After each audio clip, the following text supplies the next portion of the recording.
Hello there, thanks for joining us on the Order and Liberty podcast. My name is Nick Hankoff. My co-host is José Niño. Jose, how's it going? I am doing quite well, Nick. How are you?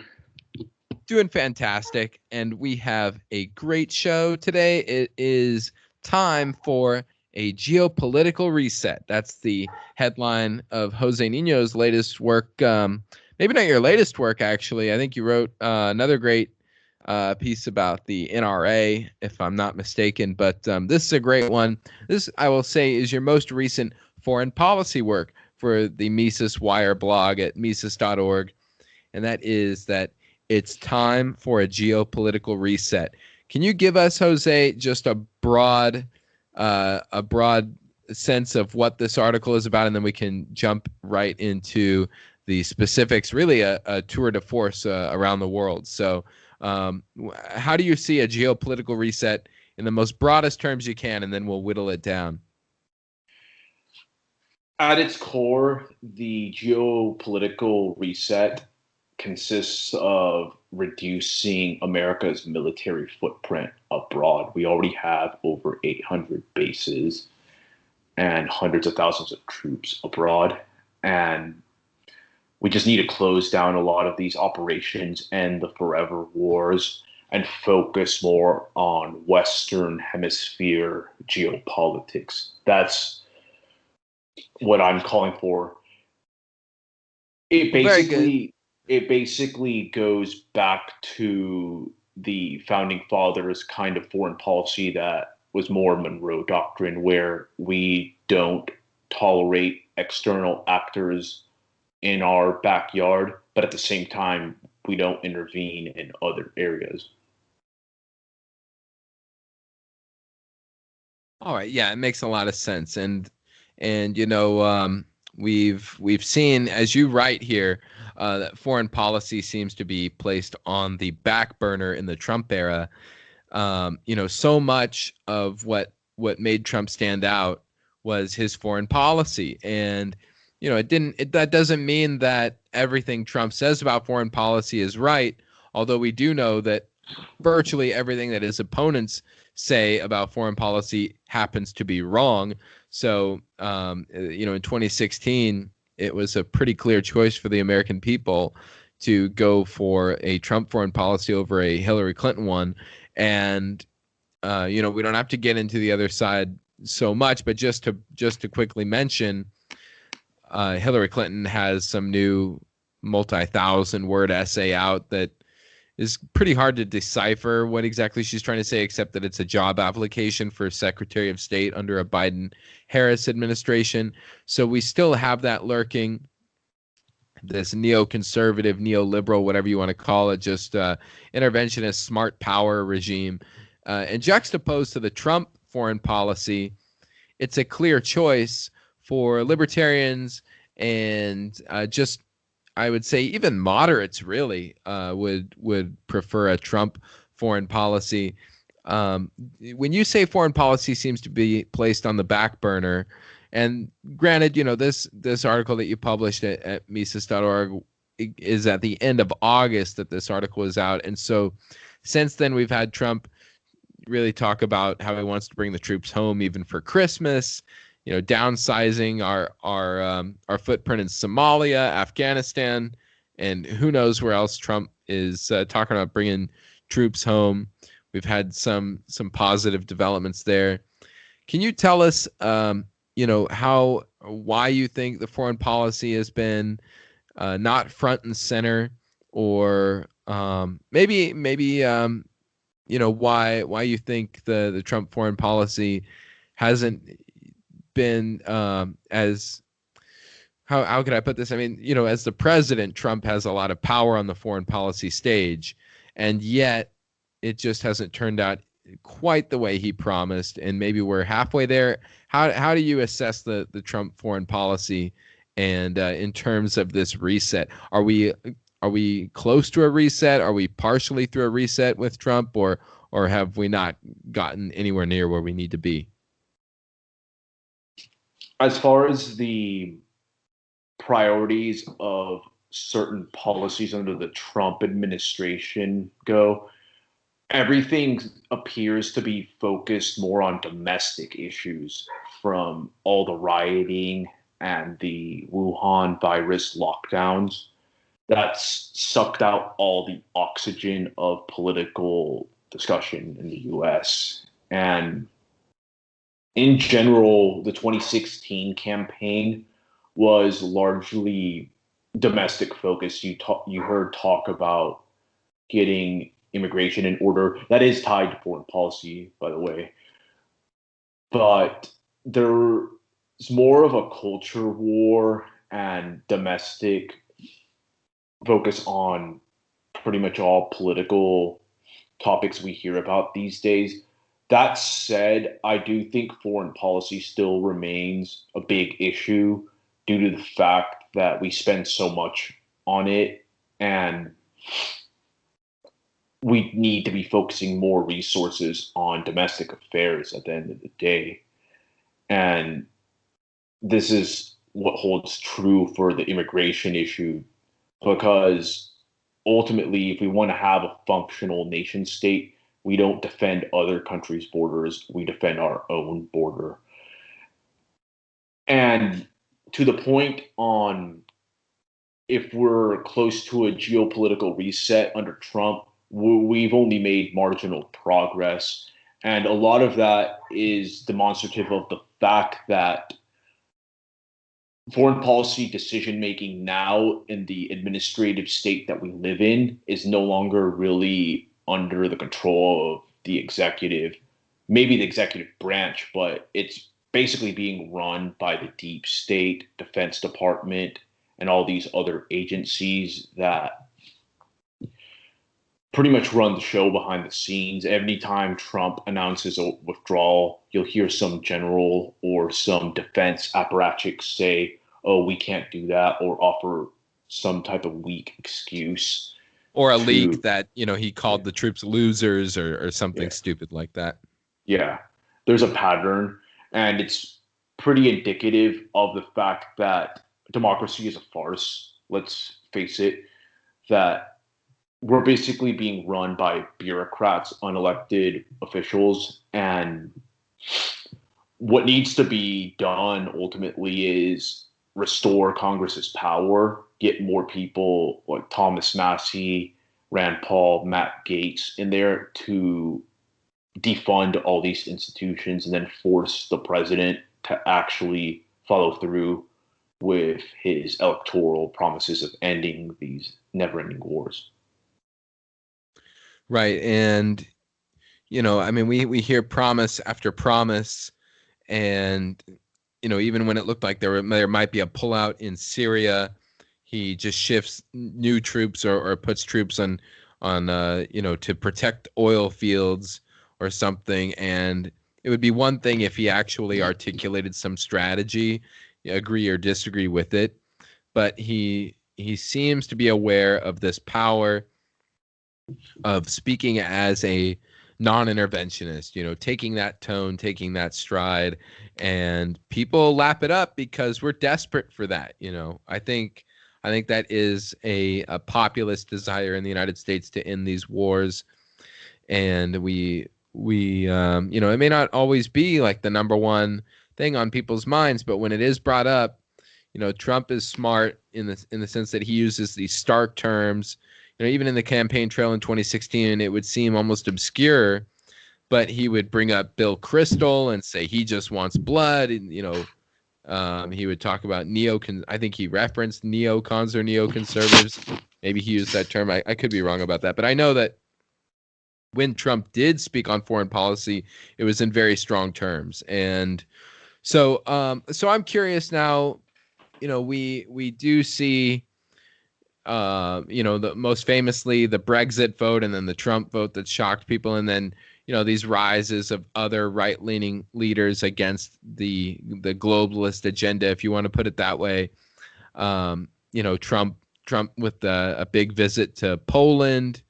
And, so there could be, what I'm getting at here is this foreign policy alliance, a geopolitical reset against globalism? Is that on the horizon? Who would be in our like new power block that America would be a partner with. I mean, those going anywhere anytime soon, but maybe that's adjusted somehow or redirected like towards China.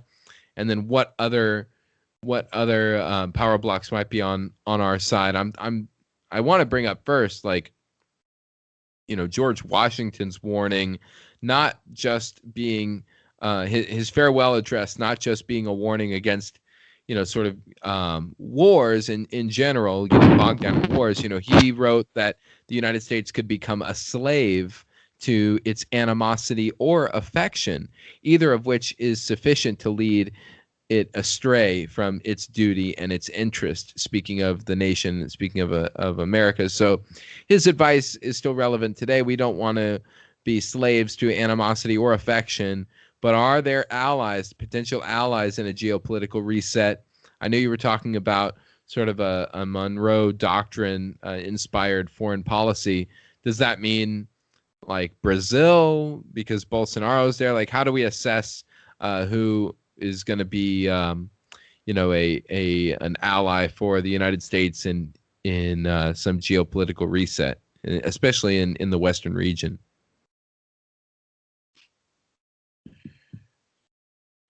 The moves Trump has made are, in my opinion, a form of containment against China, Iran, and Russia.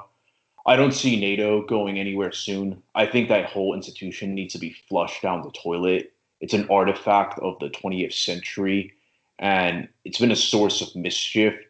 Unfortunately, I think that one of the biggest failings of the Trump administration is the counter signaling on the Russia issue to prove to the media that they're tough on Russia. And what they're doing now is just shifting a bunch of troops to Poland and Baltic states to just saber rattle against Russia. And this is part of the Defense Department strategy that was released in 2017, I believe, where they labeled Russia and China revisionist powers, and then Iran was just on the side as a kind of nuisance regional power. And they're kind of trying to do a NATO as well with this Quad program in the Indo-Pacific to maintain an open and free Indo-Pacific with countries such as India, Australia, and Japan, and the US, which creates this four group block.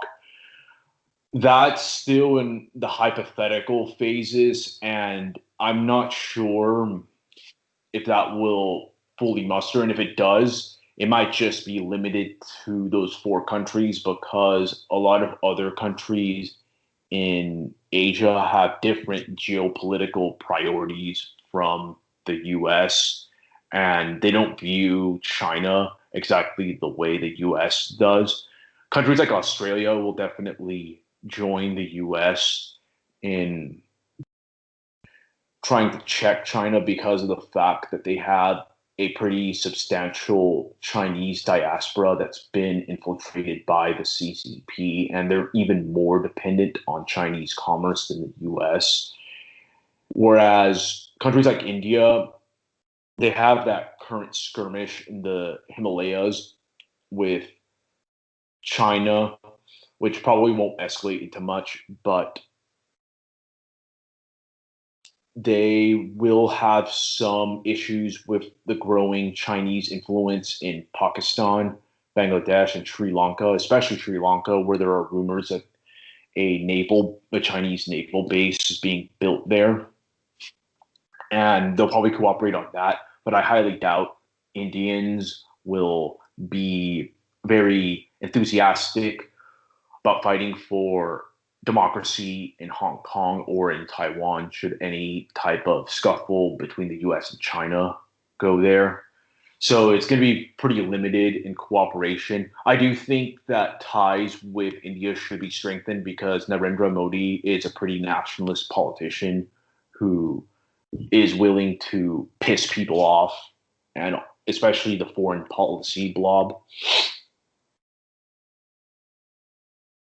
And with regards to the Middle East, there are going to be pullouts, but there will also be the typical slates of hand where I think that the Gulf states and especially Saudi Arabia are going to receive massive amounts of arms sales just to check Iran, because the fact of the matter is Iran has become a big regional player in that area despite all the sanctions and whatnot on it. And also thanks to the stupid decision of the US of invading Iraq not too long ago. So that's created a power vacuum. I think they'll still have residual forces there in case things really heat up. But the US is taking a pivot to Asia, and the pivot is kind of messy, but I think in 10 years or so, it'll be fully complete. And my opinion is that US should be an offshore balancer at best there, where it has allies that do the bulk of the containment against China. I'd rather have a fully remilitarized Japan, withdraw troops there and just fully remilitarize them, because they're a first world nation that's very advanced. And I believe that with full remilitarization and leeway to pursue their national interests, Japan can serve as a pretty adequate check. And we won't have to have the US completely focused on stuff like that. Now, and as far as the Western Hemisphere goes, the strongest allies that the US has are Colombia and Mexico. And I do think Brazil under Bolsonaro could be a very good partner. Unfortunately, I believe that policymakers in the US don't really care that much for Latin America. And when they do policies for the region, they're going to consist of really boneheaded policies such as Joaquin Castro's call for a Marshall Plan to Central America, which is just going to be a total spending bonanza that's going to end up in the hands of insanely corrupt elected officials, and will just make the region even more unstable and likely promote bigger migration waves to the U.S. If anything, the U.S. should be promoting more Chicago boy stuff that took place in Chile in that region, and promoting that, and also helping those countries out build their defense infrastructures and public security infrastructures at best. But I don't think a lot of that stuff is on the menu. And my opinion is that there has to be a massive shift in public conscience on the foreign policy issue, which in turn will lead to more people with non-interventionist views gaining prominent positions in the Department of Defense, State Department, what have you, and also elected officials. But until that happens, I don't really see much changing. All right, so it sounds like containing Russia and China are of some U.S. interest, but you talk about remilitarizing Japan, and I couldn't agree more with that. I mean, I could see us pulling troops out of there and just ending any limitation, some World War II era, post World War II era limitation on Japan. And I have no doubt in their capabilities. I mean, I'm not fully up to date on Japan's economy and its culture and all that, but I think everyone still remembers the miracle of Japan, the economic miracle. So they're more than capable of producing their own military capabilities, and I could say that. But if it's true for Japan, I mean, it is really true for a lot of other places around the world too. So what's the case then? Why not just go all the way, Jose? And why not just have a non-interventionist foreign policy? Where would you differ with, say, like just a Ron Paulian, get out of everywhere, secure our borders, protect the country with a couple of really good submarines or whatever.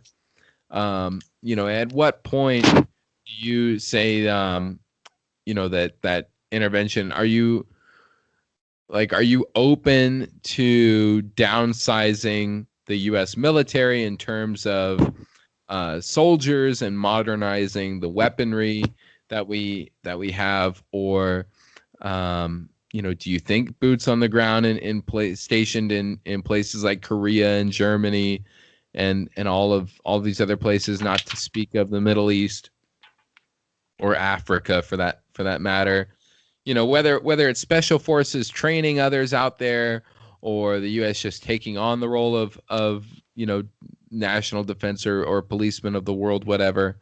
I mean, are you open to non-intervention? Do you think that non-intervention is not always the best case? I mean, what would you describe your foreign policy as, a realist foreign policy, or what would be your case against a non-intervention foreign policy if you would make that case? I would say I'm more of a dovish realist in the sense that I would go as far as to say that we don't even need to be containing Russia either, as you mentioned, because I think they could easily be a good balance against China. And it's a shame that a lot of these foreign policy elites pursue pretty hawkish policies on that front. As I mentioned before, I tend to be more of a Monroe Doctrine advocate, where we don't interfere in other countries, say in Europe, Africa, Asia, Middle East, and in turn, they shouldn't be intervening in our Western Hemisphere. So I would favor certain forms of public security and military cooperation with Mexico and Central America to clamp down on cartels and whatnot, and also just doing general intelligence sharing. At the same time, though, this kind of foreign policy would mean that we're going to close practically all these bases abroad, and or at least a substantial majority of these bases, bring up a bunch of troops home and just focus mostly on our border. And if we're going to focus externally, we're going to do it just in Latin America. And that should be it. I don't see the post 1945 to present foreign policy order as a sustainable model for the U.S. All right, I get that. I mean, I think in our neighborhood, we can at least keep, if there's a threat from China, we keep that at bay. I do wonder about the threat from China, though. I mean, I guess right now the big deal is the South China Sea, and they're building these artificial islands to try and control really the economic activities of their neighbors. And so, I know that you've linked to Patrick Buchanan in your articles, and he's very much questioning, like, what are we willing to do? What are we willing to sacrifice? Whose American lives are we willing to sacrifice in particular to protect Taiwan? And Donald Trump has just signed some weapons deals for Taiwan. And, in the short term, that makes money for U.S. weapons manufacturers and I suppose the U.S. government as well. So, there's some benefit there, but in the long run, maybe we're getting too involved, and China, in the long run, China has a stronger interest than we do in actually stopping them from their ultimate goals in that region. What would you say? Would you say that there's any room for U.S. containment of China outside of our, area, geographically, or like, China is moving into China, like taking interest in Greenland, for example, some giant island that Trump wants to buy, for example. Not that I'm laughing at that, but just to point that out. And do you see China as an actual threat, or I mean, how much of this is sort of an economic inevitability too? I mean, the U.S. dollar cracking up, that's got to be brought up in a foreign policy discussion as well. So if China's the number one threat, and then maybe you could say, if you'd allow me to say the U.S. debt and the monetary crisis is the number two threat, how much of those play into this world scheme? I mean, does China just end up having more influence than the U.S. would like? Is that, and we can do our best with our capabilities in our neck of the woods? Is that essentially the picture you're painting? Well, I still think domestic issues are the biggest threat to the US, from immigration to the Federal Reserve System. The China question is more complicated because I don't have a huge problem with those arms sales to Taiwan as opposed to, say, arms sales in the Middle East. That said, I think that if China is to be contained, they just have to have a smart coalition of Asian actors such as Vietnam, a remilitarized Japan, India, among others, to just step up. And I think they can put enough pressure on China to stay in its lane. I don't really mind efforts to make sure that China doesn't block off commerce in the South China Sea and other choke points. But I think there's ultimately limits because of the fact that it's just such a large country. And whether we like it or not, despite how statist it is, it still produces pretty robust economic growth, and it will be the regional hegemon. It's just like the US in the Western Hemisphere.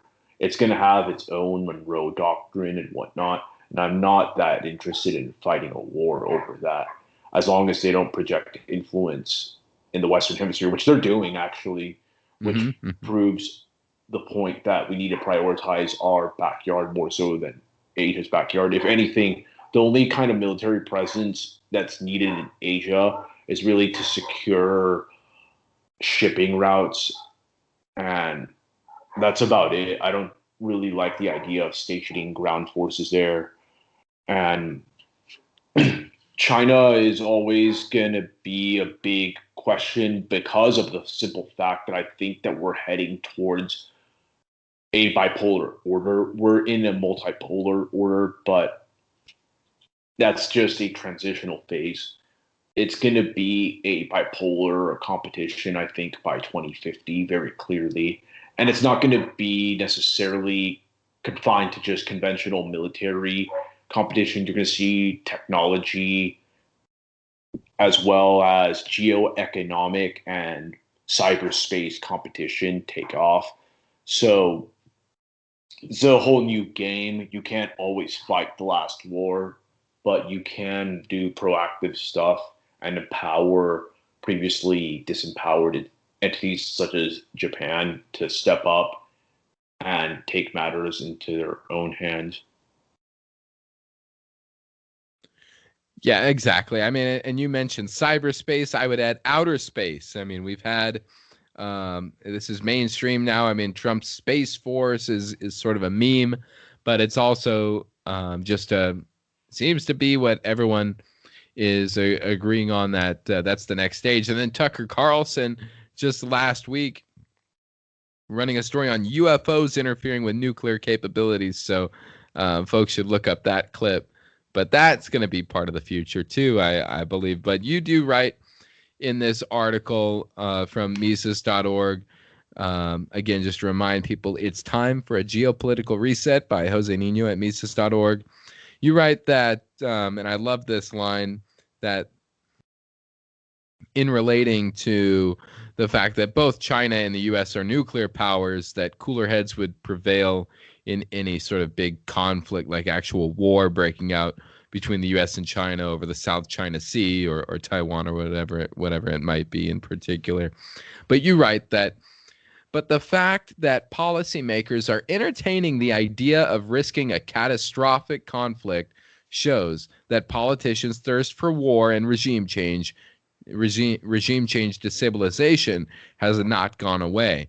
Such delusions are the province of an empire in an inebriated state that prevents it from making rational judgments.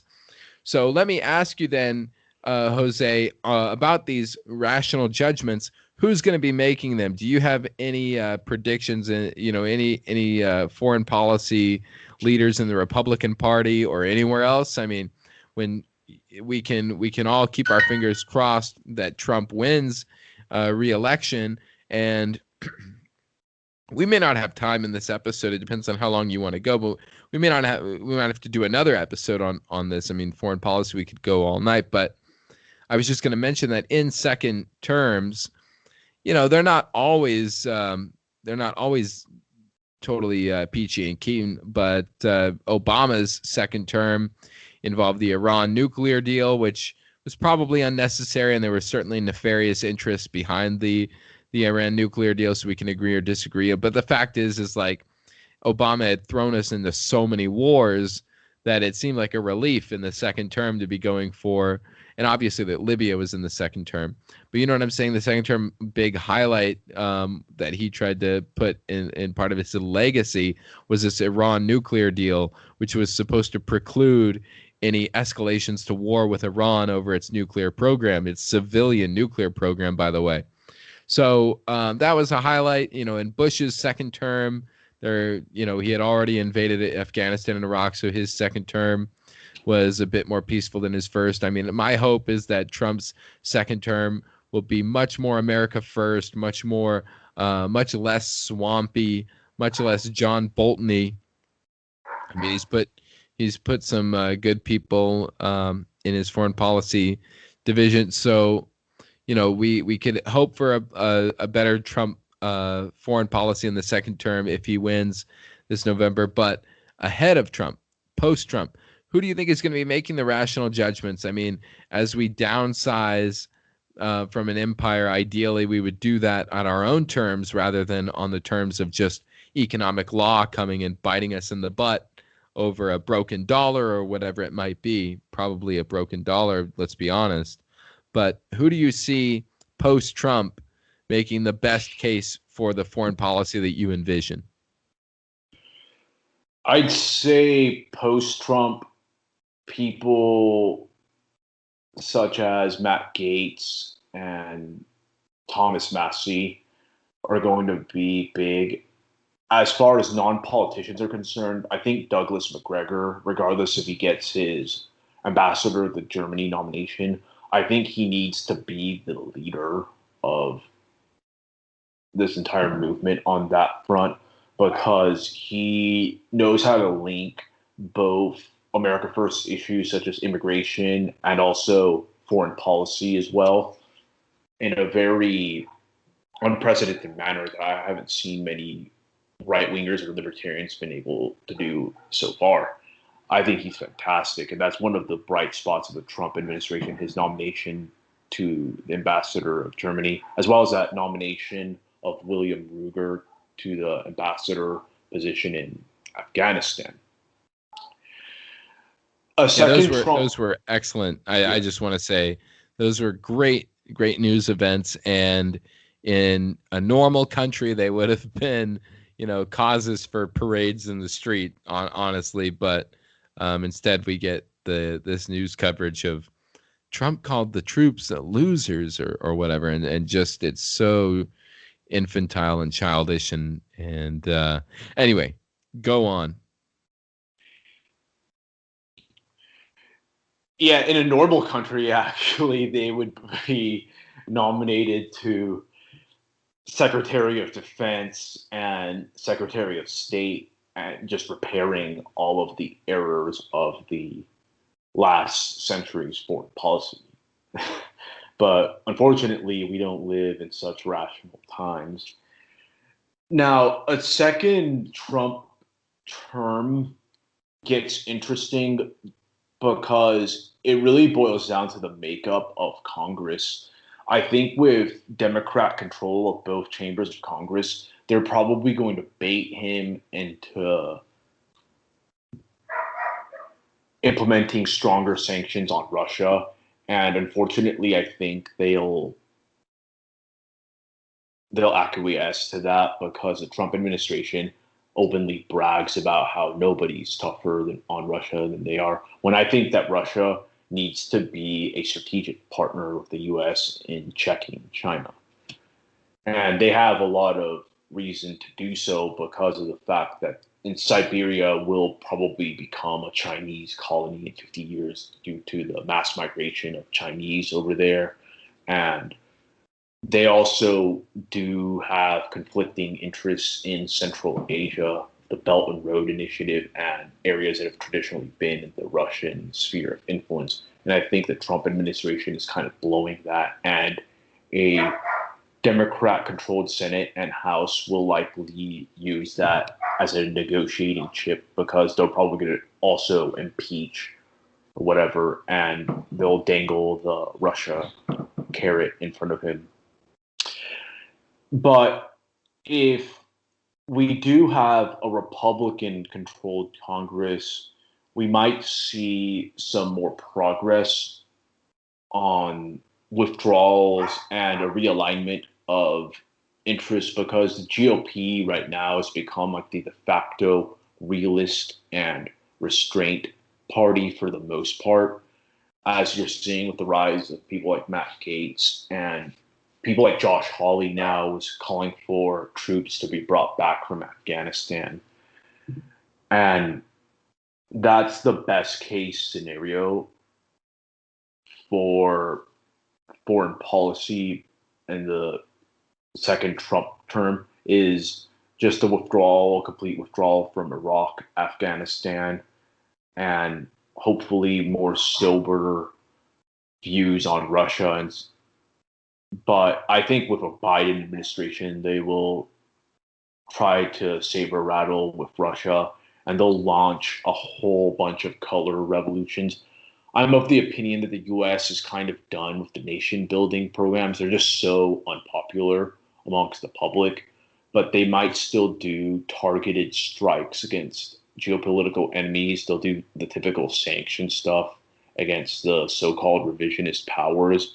And then they may launch a lot of the covert operations in some of these countries and the typical color revolutions that we've seen before in the Eastern Bloc. They might do that even under the Trump administration because of how swampy it still is. You could see in the second term some of that if he doesn't get more rational staffers in there. But overall, I think that Trump kind of instinctively gets the fact that the neoliberal post World War II foreign policy order does not serve American interests. Now it's a matter of having people that can hold his feet to the fire and also people that are working to move his agenda forward be in the right spots in the Defense Department and State Department, among other places, to maintain some kind of synchronization and coherence. Because right now we still just have a bunch of Obama holdovers and even Bush types and neocon adjacent type people staffing in there, so you get very muddled results. Well, God forbid we are robbed of a second Trump term. We are so close to the election day, and I'm trying to enjoy it. But I'm getting nervous, and I think he's gonna win. But look, I just jinxed it, right? So, all right. Well, let's wrap up there because there's so much we didn't even really dive into Iran, and God knows, I mean, we've got a lot else to talk about. We didn't even get in. I mean, you've done some great histories of Central and South America that we do well to get into. So great material. Let's leave the audience wanting more, right, Jose? So first off, I always plug your email newsletter because that's how I read most of your material. And then when I have time, I get through more of your articles like this one that we just discussed. So where can people get a hold of your work, Jose? Plug away. If you want my newsletter, just go to josealnino.com/newsletter. You'll get some of my weekly emails where I talk about my articles that I write for the Mises Institute, Big League Politics, and Liberty Conservative News, among other outlets. I do drop advice as well. Now, for people that are more interested in premium content that is based on my over a decade of experience in the political trenches, you can check out my Patreon, Jose Niño. You just go on Patreon and search for me there. And I have a weekly type of newsletter where I go into long form articles talking about certain types of concepts such as lobbying and building political organizations. This is for people that want to dominate in politics at the end of the day.